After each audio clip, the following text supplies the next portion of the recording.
ترجمہ درست ہے لیکن وہ آیت میں انہوں نے عربی جاننے کی وجہ سے یہ فائدہ ہوتا ہے نا، اگر آپ کو عربی آتی ہو تو آپ اپنی مرضی سے قرآن پاک کی آیت خود بھی بنا سکتے ہیں. اسی طریقے سے جو سعود بن ابراہیم الشریم ہیں امام کعبہ، انہوں نے تو سورہ اخلاص پڑھتے ہوئے، جو کہ مسلمانوں کے بچے کو یاد ہے، قل هو اللہ احد اللہ الصمد الذی لم یلد ولم یولد پڑھ دیا. اسی طریقے سے الف لام میم ذالک الکتاب لا ریب فیہ، اس کے بعد وہ بھول گئے. ہدی للعالمین، ہدی للمتقین کہنا ہی بھول گئے، کبھی کچھ پڑھ رہے ہیں کبھی کچھ پڑھ رہے ہیں. تو ہم کہیں گے کہ ان کو کیا قرآن پاک نہیں آتا؟ تو اس طریقے سے جب آپ غلطیاں نکالتے ہیں تو میں الحمدللہ آج اس چیز کو ایکسپٹ کر رہا ہوں کہ انشاءاللہ تعالی میں وہ رکوع تلاوت کروں گا اور کوشش کروں گا اس چیز کی کہ وہ 1 کروڑ روپے کا انعام حاصل کرنے میں کامیاب ہو جاؤں. بہرحال اگر وہی رکوع اچھے طریقے سے باپا جانی نے تلاوت کر دیا تو انشاءاللہ اس میں سے کچھ میں بھی ان کو گفٹ کر دوں گا، لیکن سارا نہیں گفٹ کروں گا. ظاہر ہم نے دعوت کے کام کے لیے اتنا یہ جو تگودو کرتے ہیں تو اس میں ہماری کافی زیادہ ایفرٹس بھی لگتی ہیں، پیسہ بھی لگتا ہے. تو ہم آج کی ڈیٹ میں یعنی کہ 3 مئی 2026 کو گالیوں والی سرکار یعنی کہ مفتی سمر اتاری صاحب کا یہ چیلنج قبول کرتے ہوئے ہم انتظار میں ہیں کہ انہوں نے وہ رکوع بتانا ہے. انشاءاللہ تعالی ہم تلاوت کریں گے اور پوری دنیا فیصلہ کرے گی انشاءاللہ تعالی. رہا یہ کہنا کہ جو عربی غلط پڑھتا ہے تو وہ جب درس دے گا تو غلط دے گا، میرے بھائی ہم نے تو کبھی قرآن کا ترجمہ خود سے پریزنٹ ہی نہیں کیا. ہم تو کہتے ہیں کہ بریلوی ہو تو آمزہ بریلوی صاحب کا ترجمہ پڑھ لو، دیوبندی ہو تو اشرف علی تھانوی دیوبندی کا ترجمہ پڑھ لو، اگر اہل حدیث ہو تو اہل حدیث عالم جونا گڑھی صاحب کا ترجمہ پڑھ لو، شیعہ ہو تو سید فرمان علی شاہ صاحب کا ترجمہ پڑھ لو، اور اگر ان فرقوں سے نکل کے کوئی ترجمہ پڑھنا چاہتے ہو تو فتح محمد جلندری صاحب کا پڑھ لو، مولانا مودودی کا پڑھ لو. ہم تو کہتے ہیں کہ کسی بہانے آپ پڑھو، نہ کہ یہ کہ آپ ممبر کے اوپر کھڑے ہو کر یہ بات کہیں کہ جو شخص قرآن و حدیث ڈائریکٹ پڑھتا ہے وہ گمراہ ہو جاتا ہے. اپنے ذام میں بالکل درست کہہ رہے ہوتے ہیں کہ وہ ان کے فرقوں سے گمراہ ہو جاتا ہے، یعنی کہ اس کا رڈز یہ بن جاتا ہے کہ میرے نبی سا ہے ہی کوئی نہیں، تیرے بابے تے شاہ ہی کوئی نہیں. علمی پوائنٹ نمبر 2، گالیوں والی سرکار کہتی ہے کہ جی انجینئر کو چاہیے مرد میدان بنے، اور وہ اس میں مثال دیتے ہیں بابا جی خادم رضوی کی کہ وہ تو جلسوں سے خطاب کرتے تھے، تو انجینئر کو بھی چاہیے کہ باہر نکلے تاکہ ہم کوئی اپنا زومبی اس کے اوپر چڑھا دیں اور اس سے جان چھڑا لیں. یہ میں اس کی تشریح کر رہا ہوں. اور وہ کہتا ہے کہ اس کو سیکیورٹی اداروں نے پناہ دی ہوئی ہے اور یہ جن کا پالتو ہے وہ اس کی حفاظت کرتے ہیں. بھئی واقعتاً میری حفاظت وہی کرتا ہے جس کا میں پالتو ہوں، اور وہ رب العالمین ہے جو سارے جہانوں کا پالنے والا ہے الحمدللہ.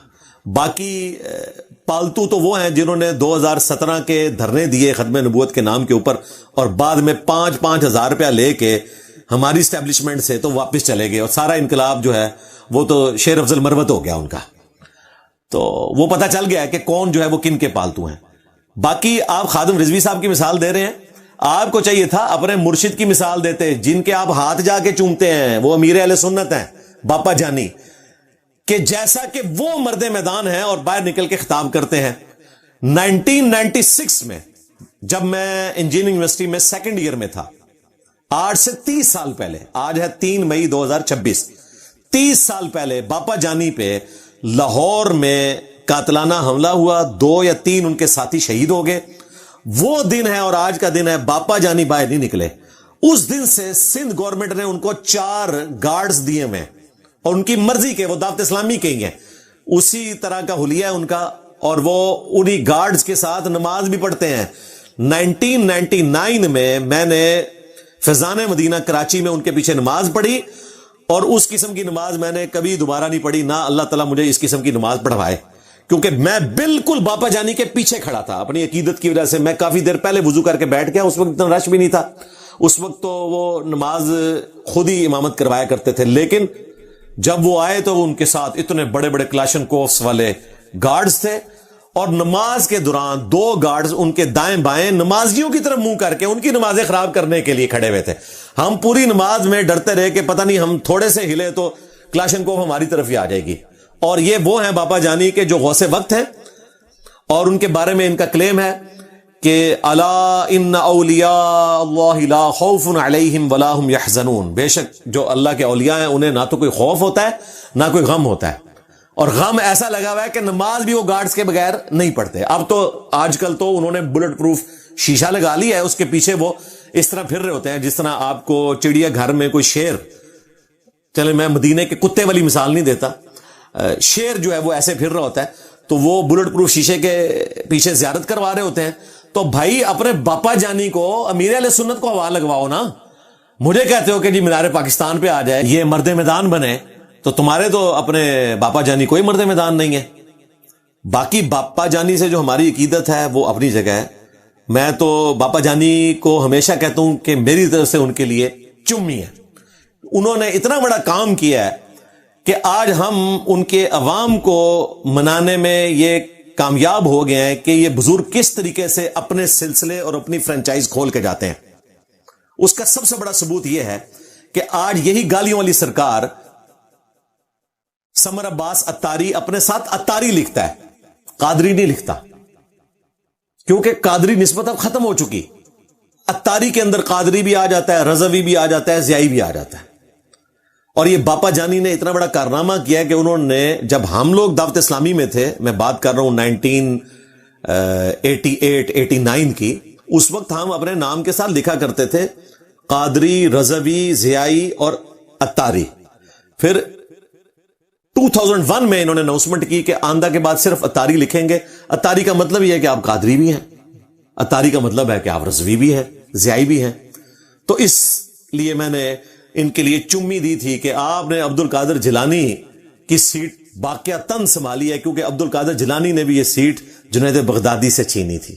لو سامو، ہاں کشف المحجوب کھول کے دیکھیں، جو تصوف کے 12 سلسلے ہیں ان میں ایک سلسلہ جنیدیہ ہے، قادری ایگزسٹ ہی نہیں کرتا، کیونکہ علی بن عثمان حجویری المعروف داتا گنج بخش جنہوں نے کشف المحجوب لکھی، یہ فوت ہوئے ہیں 465 ہجری میں، اور شیخ عبد القادر جیلانی ان کے مرنے کے 6 سال کے بعد پیدا ہوئے ہیں 471 ہجری میں۔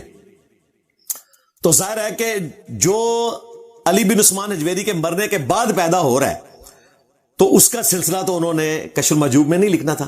پچھلے 400 سال سے، اس میں بھی چلیں شروع کے آپ 200-250 سال نکال دیں یا 300 سال، 100-125 سال آپ کہہ لیں، اس میں تو یہ سلسلے ان کے یہ چل رہے تھے 12 سلسلے تصوف کے، ان میں جنیدی سلسلہ تھا۔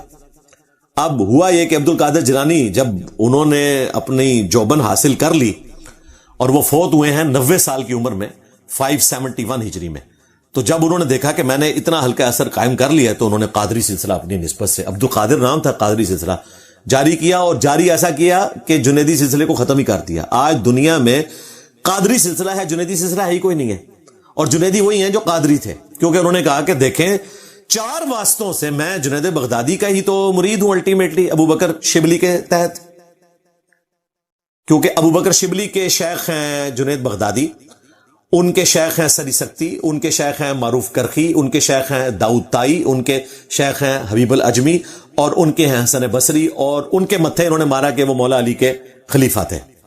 حالانکہ امام مسلم نے صحیح مسلم کے مقدمے میں لکھا ہے کہ حسن بصری کی ملاقات سماعت کے پوائنٹ آف ویو سے کسی بدری صحابی سے ثابت ہی نہیں ہے سوائے سعد ابن ابی وقاص کے۔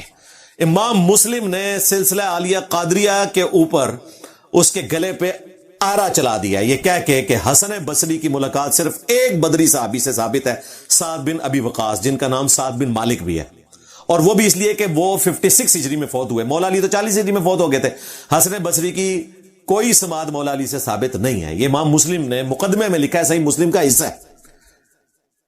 دوسری طرف علی بن عثمان حجویری جو ہیں وہ 2 واسطوں سے ابو بکر شبلی کے بیعت میں آتے ہیں، اور پھر وہ سلسلہ پیچھے وہی چلتا ہے، یعنی عبد القادر جیلانی کو ابو بکر شبلی تک پہنچنے کے لیے 4 واسطوں کی ضرورت ہے، علی بن عثمان حجویری کو 2 واسطوں کی ضرورت ہے، اور ان کے اوپر پھر پیر ہیں ابو بکر شبلی کے شیخ ہیں جنید بغدادی۔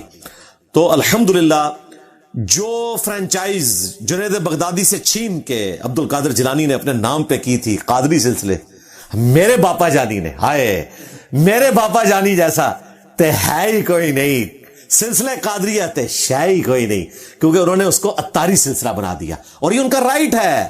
اگر عبد القادر جیلانی کا یہ رائٹ ہے کہ وہ جنیدی کو قادری بنائے تو میرے بابا جانی کا رائٹ نہیں ہے کہ وہ قادری کو ختم کر کے اتاری بنائے. چمی بابا جانی آپ کے لیے, جزاک اللہ خیرہ, آپ نے مسئلہ حل کر دیا. انشاءاللہ آپ کے بعد کوئی اور آئے گا اور اتاری کو بھی ختم کر دے گا.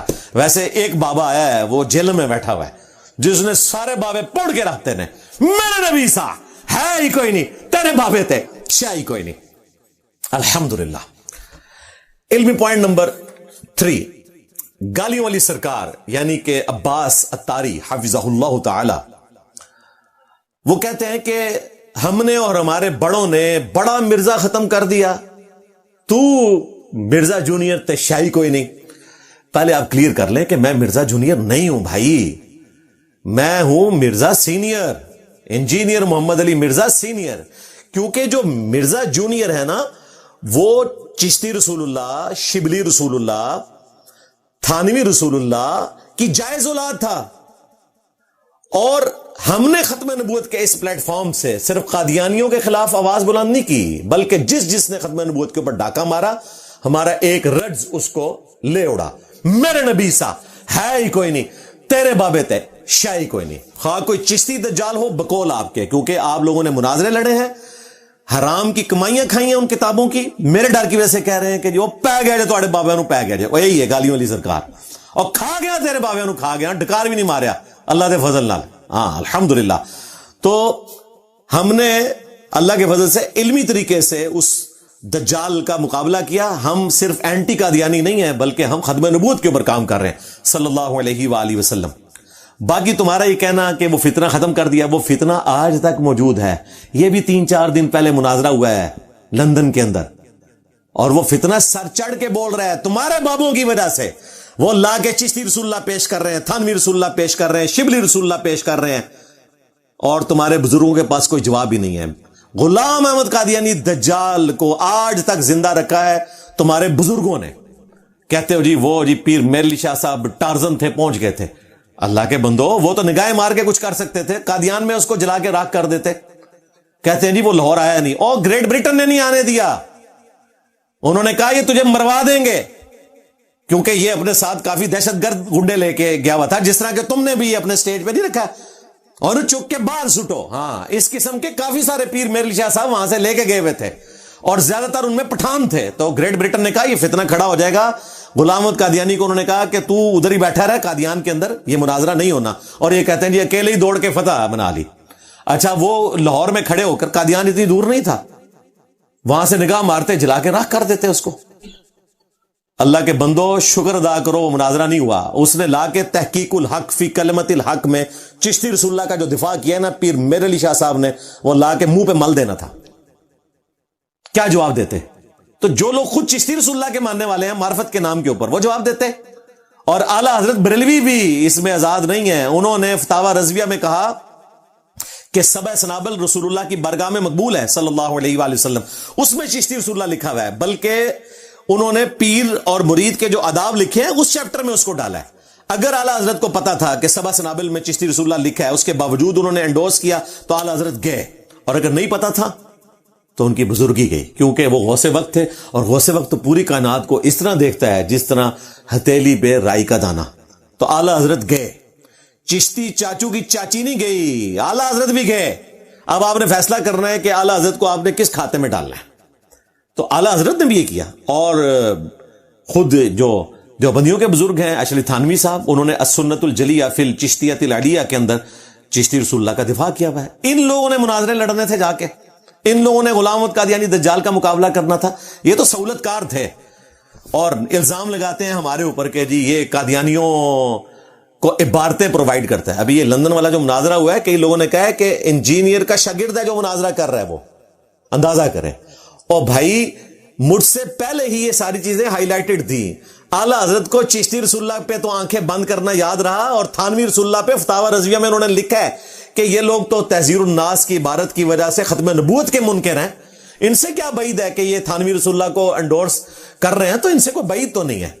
تھانوی رسول اللہ نظر آیا اعلیٰ حضرت کو, اور چشتی رسول اللہ کے اوپر مجرمانہ خاموشی رکھی. اس سارے ایکو کچھ اندروں انہوں نے گراؤنڈز پرووائڈ کیے ہیں. پھر دوسری بات, میں اور میرے سٹوڈنٹس کبھی قادیانی ہو ہی نہیں سکتے. اس کی وجہ یہ ہے کہ ہم تو پڑھتے ہیں بھائی رفع الیدین سے نماز، جو بخاری مسلم میں لکھی ہوئی ہے، رکوع میں جاتے وقت اور رکوع سے اٹھتے وقت. اور تم اور تمہارے بزرگ سارے حنفی تھے. علی بن عثمان حجویری بھی حنفی تھے، بایزید بستامی بھی حنفی تھے جی، اور اعلیٰ حضرت بھی حنفی تھے، اور تھانوی صاحب بھی حنفی تھے. یہ سارے کے سارے حنفی تھے. یعنی کہ حنفی بریلوی، حنفی دیوبندی اور حنفی قادیانی فقہ میں حنفی ہیں. اور ان کو بھی پتا ہے، اب تو خیر یہ بول کے کہہ رہے ہیں کہ جی قادیانی بھی حنفی ہیں. تو جو خود حنفی ہیں، بغیر رفع الیدین کے نماز پڑھتے ہیں، وہ ہمیں تانا دیں گے. اور پھر تمہارے غوث پاک، انہوں نے تو غنیت الطالبین میں رفع الیدین کے ساتھ طریقہ لکھا ہے جو بخاری مسلم میں آیا. تمہارے غوث پاک کی نماز جو ہے وہ ہمارے اسٹوڈنٹس والی ہے. ہم یہ نہیں کہتے کہ ہمارے اسٹوڈنٹس کی نماز جو ہے وہ غوث پاک والی ہے. نہیں، ہمارے اسٹوڈنٹس کی نماز نبی صلی اللہ علیہ وآلہ وسلم والی ہے الحمدللہ. اور تمہارے غوث پاک کی جو نسبت ہے وہ ہمارے اسٹوڈنٹس کے ساتھ ہے. ہاں، وہ یہ والی نماز پڑھتے تھے. اللہ کا شکر ہے کہ یہ جو پلیٹ فارم ہے یہ ختم نبوت کی صحیح نمائندگی کر رہا ہے الحمدللہ. میرے نبی سا ہے ہی کوئی نہیں، تیرے بابے تھے شاہی کوئی نہیں. اچھا، یہ اس رٹ سے بڑا چڑھتے ہیں، کہتے ہیں انجینئر صاحب بابے تے شاہی کوئی نہیں، بابے تے شاہی کوئی نہیں. نہ، میں نے یہ نہیں کہا کہ بابے تے شاہی کوئی نہیں. میں کہ میرے نبی سا ہے ہی کوئی نہیں، تیرے بابے تے شاہی کوئی نہیں. ہاں، میرے بابے بڑی شاہ ہیں، امام بخاری، امام مسلم. ہم ان بابوں کو مانتے ہیں جو کتابوں کو مانتے ہیں. جو کتابوں کے غدار ہیں ان بابوں کو نہیں مانتے. الحمدللہ ہمارے یہ بابے ہیں اوریجنل. تمہارے بابے وہ ہیں جنہوں نے غداریاں کی ہیں، چندے بٹورے ہیں اللہ اور اس کے رسول کے نام کے اوپر. عز وجل وصلی اللہ علیہ وآلہ وسلم. جدادیں بنائی ہیں، مکے اور مدینے کی آوازیں لگا کے کسی کو دیوبند میں پھینکا، کسی کو بریلی میں پھینکا، کسی کو اجمیر میں، کسی کو بغداد میں، اور نام لیا ہمارے پروفٹ کا. تو بھائی جب تم لوگوں نے یہ حرکت کی تھی تو اتنے بڑے گناہ کی سزا اتنی بڑی ہونی چاہیے تھی. میرے نبی سا ہے ہی کوئی نہیں، تیرے بابے تھے شاہی کوئی نہیں. کہتے انجینئر کتوں آ گیا؟ او بھائی تھوڑے گناہاں دی سزا ہے انجینئر. ہاں، یہ آنا سی اللہ دے فضل نہ. تو غوث پاک نے تو نماز کا طریقہ وہی لکھا ہے. تو غوث پاک تو پوری کائنات کو اپنی ہتھیلی پہ اس طرح دیکھتے ہیں جس طرح کے رائی کا دانہ. تو یقیناً غوث پاک نے لوح محفوظ پہ خود نبی الاسلام کی نماز کی ویڈیو دیکھی تھی، اور بخاری مسلم بھی لوح محفوظ پہ موجود ہیں. ان کو تو سند کی ضرورت تھی، انہوں نے ڈائریکٹ بخاری مسلم وہاں سے پڑھی، نبی الاسلام کو نماز پڑھتے ہوئے وہاں ویڈیو دیکھ لی، اور اس کے بعد انہوں نے رفع الیدین شروع کر دیا. اب مجھے بتائیں، اگر غوث پاک لوح محفوظ پہ یہ پڑھ رہے ہیں کہ رفع الیدین کرنا گھوڑوں کے دمیں ہلانے کے مترادف ہے، اور نبی الاسلام نے نعوذ باللہ اسے منع کر دیا، تو غوث پاک نے کبھی بھی رفع الیدین نہیں کرنا تھا. اس کا مطلب ہے کہ ہم صحیح کہہ رہے ہیں کہ غوث پاک کی نماز جو ہے وہ نبی الاسلام کی نماز ہے، اس لیے کہ بخاری مسلم میں لکھی ہوئی ہے. اور تمہارے لیے یہ کہ انہوں نے ڈائریکٹ لوح محفوظ سے پڑھ کے وہ نماز شروع کی تھی. اب آپ نے فیصلہ کرنا ہے کہ تمہارے پیر کی نماز درست ہے یا تمہاری نماز درست ہے، جو کہ حنفی قادیانی بھی پڑھتے ہیں. تو اگر آپ ہمیں کہو گے کہ ہم قادیانی ہیں تو پھر ہم آپ کو آپ کے گھر کی خبر دیں گے کہ نماز تو آپ کی قادیانیوں والی ہے. ہاں، چشتی رسول اللہ، تھانوی رسول اللہ، شبلی رسول اللہ، یہ تو آپ کے بزرگوں نے لکھا اور کتابیں چھاپی اور مناظرے کیے. آپ ہمیں کس منہ سے کہہ سکتے ہو؟ اللہ کے فضل سے یہ پلیٹ فارم ختم نبوت کے اوپر کھڑا ہے صلی اللہ علیہ وآلہ وسلم. صرف اینٹی قادیانی نہیں ہے، بلکہ جس دجال نے نبی الاسلام کی ختم نبوت کے اوپر ڈاکہ مارا، سب کو ہم اپنے زبان کی نیزے کی نوک پہ لیں گے ایک رجز کے ساتھ کہ میرے نبی سا ہے ہی کوئی نہیں، تیرے بابے تھے شاہی کوئی نہیں. الحمدللہ. علمی پوائنٹ نمبر 4. گالیوں والی سرکار کہتی ہے کہ جی انجینئر کہتا ہے کہ بابوں کا دین اور ہے، کتابوں کا دین اور. گویا کہ ہمارے وہ بزرگوں کو کافر کہہ رہا ہے. نعوذ باللہ. میں نے آج تک آپ کے کسی بزرگ کو کافر نہیں کہا، ان کی عبارات کو کفریہ کہا. مجرم وہ لوگ ہیں جنہوں نے ڈیفینڈ کیا. بزرگ ہمارے سامنے موجود ہوتے اور چشتی رسول اللہ پڑھاتے تو ہم ڈائریکٹ ان کو کہتے ہیں کہ آپ کافر ہو چکے ہیں. اور خود پنڈی کے آپ کے مفتی صاحب نے جو مناظر بھی ہیں، انہوں نے کہا ہے کہ اگر معین الدین چشتی ہمارے زمانے میں ہوتے، ہم ان سے پوچھتے کہ آپ نے کلمہ پڑھایا ہے، اگر وہ کہتے ہاں تو ہم ان کے اوپر فتویٰ دیتے. حالانکہ یہ وہی مفتی ہے جس نے 2009 میں شتیہات کے نام پہ چشتی رسول اللہ کا دفاع کیا ہوا ہے. میرے کو ڈر گیا جائے، میرے نبی سا ہے ہی کوئی نہیں، تیرے بابے تھے شاہی کوئی نہیں. یہ ڈر گیا ہے. ہاں، کتاباں نہیں بدلی ہیں، تو ڈر گیا ہے. مان شتیہات تو ہوتی ہیں اللہ کے لیے، وہ بھی تصوف کی جو ٹرمز ہیں ان میں، ہم نہیں اس فراڈ کو مانتے. نبی الاسلام کے لیے ہے با خدا دیوانہ باش، با محمد ہوشیار. محمد کے لیے ہوشیاری دکھانی ہے، دیوانگی دکھائی تو فارغ ہو جاؤ گے. ہاں یہ دیوانگی اللہ کے لیے ہے. نبی علیہ السلام کے بارے میں اس طرح کو بات کرو گے تو ایمان جاتا رہے گا. اور تمہارے بزرگوں نے رسول اللہ کی گستاخیاں کی ہیں. آج میرا ٹاپک نہیں ہے, میں نے سارے بریلوی علماء کو جو لاکھوں کی تعداد میں صرف اعلیٰ حضرت کے 12 عقیدے بتائے ہیں. یہ کہتے تھے جی صوفیاء کی کتابوں سے چھوڑیں, اعلیٰ حضرت عالم دین تھے, غوث وقت تھے, بیک وقت وہ غوث وقت بھی تھے اور قطب ارشاد بھی تھے اور وہ مجدد بھی تھے اور عالم دین بھی تھے. اعلیٰ حضرت سے کچھ ثابت کریں. میں نے اعلیٰ حضرت کے 12 عقیدے ریکارڈ کروائے ہیں اور عرصہ دراز سے ریکارڈ کروا رہا ہوں. 2012 سے لے کے آج 3 مئی 2026 ہو گئی ہے, کسی کے پاس جواب نہیں ہے سوائے اس کے کتابیں بدل گئی ہیں. حالانکہ مناظرے کرتے ہیں, کتابیں تو بدلی کوئی نہیں ہے. تمہارے لاکھوں علماء کو ڈوب مرنا چاہیے کہ اعلیٰ حضرت کا دفاع کرنے کے لیے تم لوگوں نے اگر 1 لاکھ بندہ بھی لگایا ہوتا نا ایک عقیدے کے اوپر تو 12 لاکھ سے زیادہ تمہارے علماء موجود ہیں. تو ابھی تک کوئی جواب آ جاتا, جواب کوئی نہیں آیا. اور ہماری یہ خاموش فتح ہے تمہاری عوام کے اوپر, یہی وجہ ہے کہ عوام نے تمہیں چھوڑ دیا. تو یہ بابوں کا دین اور کتابوں کا دین, اور ہم اس کانٹیکسٹ میں کہہ رہے ہوتے ہیں کہ بابے اگرچہ اسی دین کو, اسی اللہ رسول کو مانتے ہیں لیکن ان کوالٹیز کے ساتھ نہیں جو کتاب و سنت میں رپورٹ ہوئی ہیں. یہ نہیں ہے کہ نعوذ باللہ کوئی 2 خدا ہے, یہ ہم محاورتاً بات کرتے ہیں اور تمہیں تو گنجائش ہی نہیں بات کرنے کی. تمہارے اعلیٰ حضرت نے تو وابیوں کا خدا کہہ کے جو گالیاں نکالی ہیں کہ وابیوں کا خدا چور ہے نعوذ باللہ, وابیوں کا خدا زناکار ہے نعوذ باللہ, وابیوں کا خدا جو ہے وہ پخانہ کرتا ہے. ہر برائی جو کسی انسان کے اندر ہو سکتی ہے یا ہر وہ کمزوری جو انسان میں ہو سکتی ہے وہ انہوں نے وابیوں کا خدا, وابیوں کا خدا. اس وقت اعلیٰ حضرت کو خیال نہیں ہے کہ وابیوں کا خدا کیا کوئی اور ہے, کہتے ہیں نہیں گویا کہ اور ہے. میرے کیس میں کہتے ہیں اس نے 2 خدا بنا دیے, حالانکہ میں نے گالی نہیں دی تھی. تمہارے اعلیٰ حضرت مجرم ہیں, انہوں نے گالیاں دی ہیں.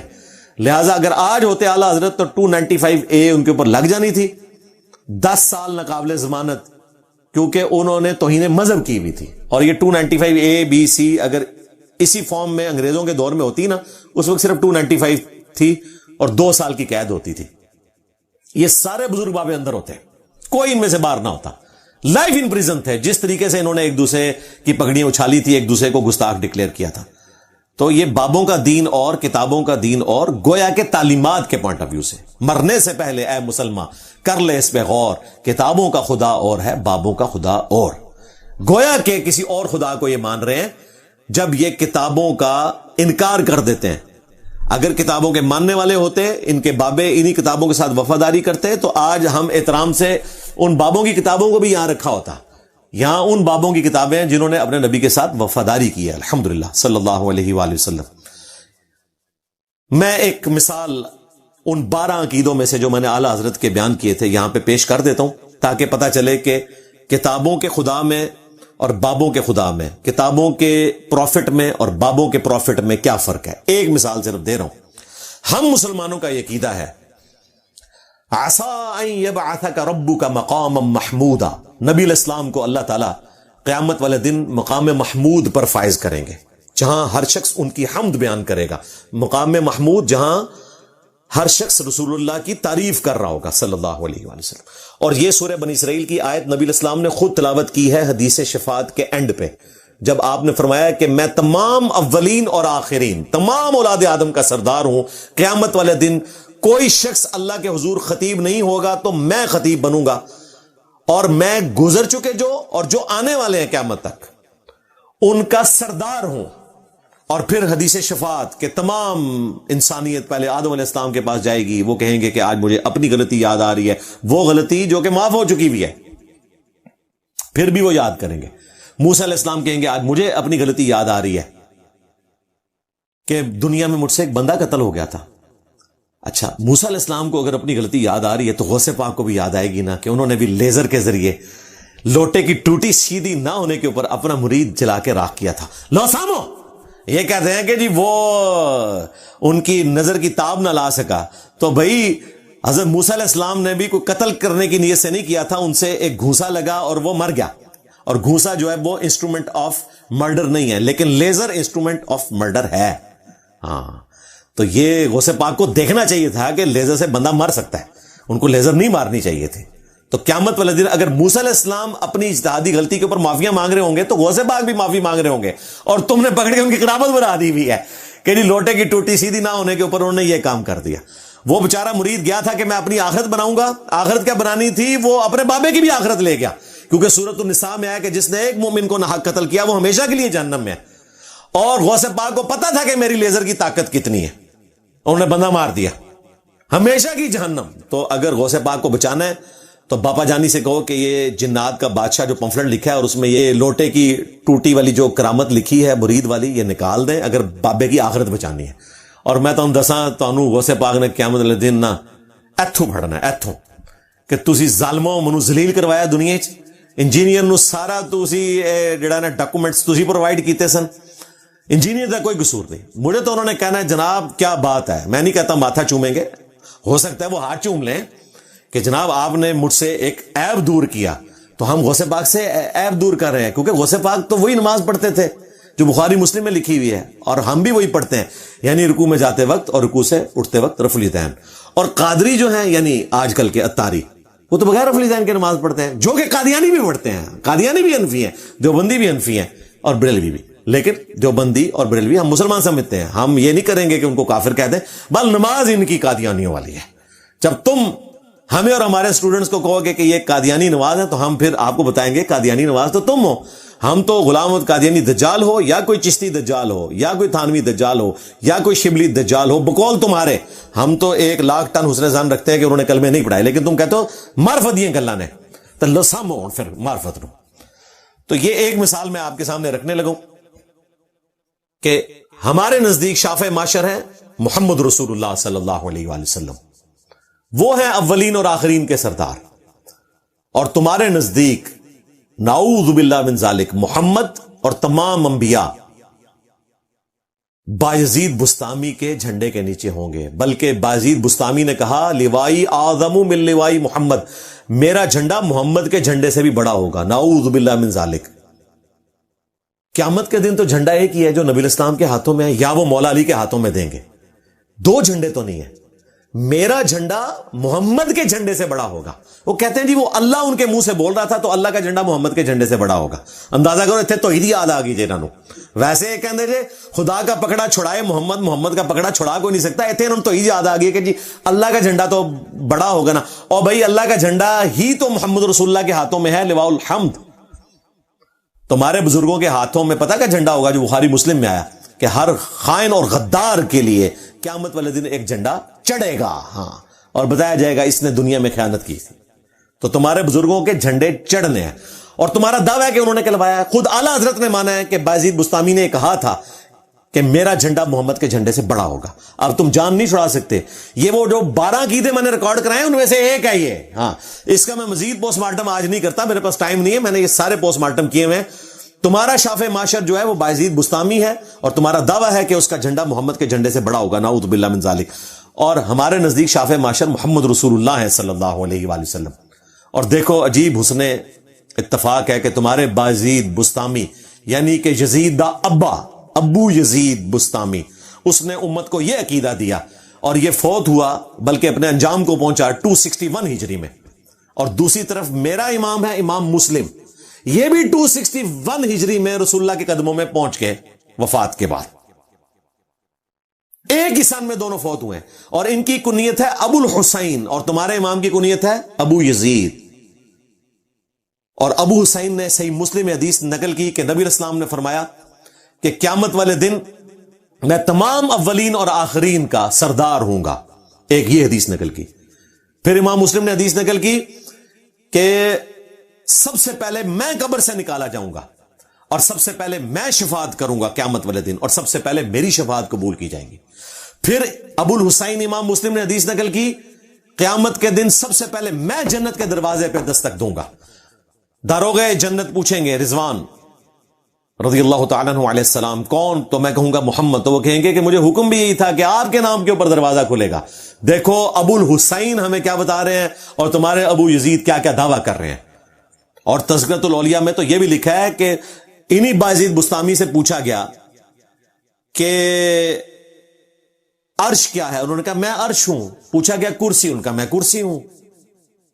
پھر ان کی زبان قابو میں نہیں رہی، حالانکہ با خدا دیوانہ باش با محمد ہوشیار، انہوں نے کہا کہ میں موسیٰ ہوں، میں عیسیٰ ہوں، میں ابراہیم ہوں، میں محمد ہوں، نعوذ باللہ من ذالک۔ اور یہ جرت تو غلام احمد قادیانی دجال نے نہیں کی، اس نے بھی اپنے آپ کو ذل محمد کہا۔ تمہارے بازید نے ڈائریکٹ محمد کہا اور پھر کہا میں حق ہوں، یعنی کہ خدا بھی میں ہی ہوں، نعوذ باللہ من ذالک۔ اور وہ فرید الدین عطار بھی تذکرۃ الاولیاء میں لکھ رہے ہیں کہ ان کے منہ سے اللہ بول رہا تھا۔ واہ واہ واہ، اللہ بول رہا تھا، اللہ تو نبی علیہ السلام کے منہ سے نہیں بولتا۔ وہاں پہ بھی آیا وما ينطق عن الهوى ان هو الا وحی یوحى، یہ خواہش نفس سے کچھ نہیں کہتے، یہ وہ کہتے ہیں جو اللہ تعالیٰ ان کو وحی کرتا ہے۔ تو نبی علیہ السلام کے مقابلے پہ انہوں نے بایزید بستامی کو کھڑا کیا اور اس کے جھنڈے کو محمد صلی اللہ علیہ وآلہ وسلم کے جھنڈے سے بڑا کہا، اور پھر باطل تعویلات کرتے کرتے اعلیٰ حضرت نے بھی، اگر وہ توبہ کے بغیر مرے ہیں تو اپنی آخرت برباد کی ہے، اور جو پنڈی کا مفتی ہے اس نے بھی ویڈیو میں مانا ہوا ہے کہ ان کے منہ سے اللہ بول رہے ہیں۔ وہ شمشیر اعلیٰ حضرت، وہ شمشیر اعلیٰ حضرت جو ہے وہ اعلیٰ حضرت کو بھی کاٹ گئی اور اس کو بھی کاٹ گئی۔ ہاں تو ابھی بھی مرنے سے پہلے توبہ کر لے، میں نہیں کہتا کہ تو مجھے مجدد سمجھ، لیکن توبہ کر لے، اعلیٰ حضرت کے پیچھے، بایزید بستامی کے پیچھے اپنا ایمان خراب نہ کر۔ ہو سکتا ہے بایزید توبہ کر کے مرا ہو، تو ہماری تو خواہش ہے کہ اس نے اس بات سے توبہ کی ہو کہ لیوائی اعظم من لیوائی محمد، بلکہ وہ تو اس سے بڑی بات کرتا تھا۔ کشف المحجوب میں خود علی اجویری صاحب نے لکھا ہے سبحانی ما اعظم شأنی، میں پاک ہوں، میری شان کتنی بلند ہے۔ وہ کہتے ہیں ان کے منہ سے اللہ بولتا تھا، تو وہ پھر دعوے خدائی بھی یہ لوگ کرتے تھے، کہیں پہ رکتے نہیں تھے۔ تو عشق و محبت، عشق و محبت، اعلیٰ حضرت، اعلیٰ حضرت، یہ ہے اعلیٰ حضرت کا عشق و محبت کہ اس کے نزدیک شافع معاشر کون ہے؟ بایزید بستامی، کیونکہ اس نے کہا کہ محمد اور تمام انبیاء بایزید بستامی کے جھنڈے کے نیچے ہوں گے، اور بایزید بستامی کا جھنڈا محمد کے جھنڈے سے بھی بڑا ہوگا۔ اعلیٰ حضرت تم جان نہیں چھڑا سکتے اور نہ ان کے ماننے والے۔ یہ ایک نمونہ ہے جو میں نے آج رکھا ہے، 12 عقیدے میں نے اعلیٰ حضرت کے پیش کیے ہیں۔ انشاءاللہ قیامت آ جائے گی اور حوض کوثر کے اوپر ان لوگوں کے لیے فیصلہ ہو جائے گا، سحقا سحقا لمن غیر بعدی، جواب یہ نہیں انشاءاللہ تعالیٰ دے سکتے۔ اللہ کے فضل سے ختم نبوت کا مجاہد انہوں نے پورا پیک ہے، اللہ دے فضل نال۔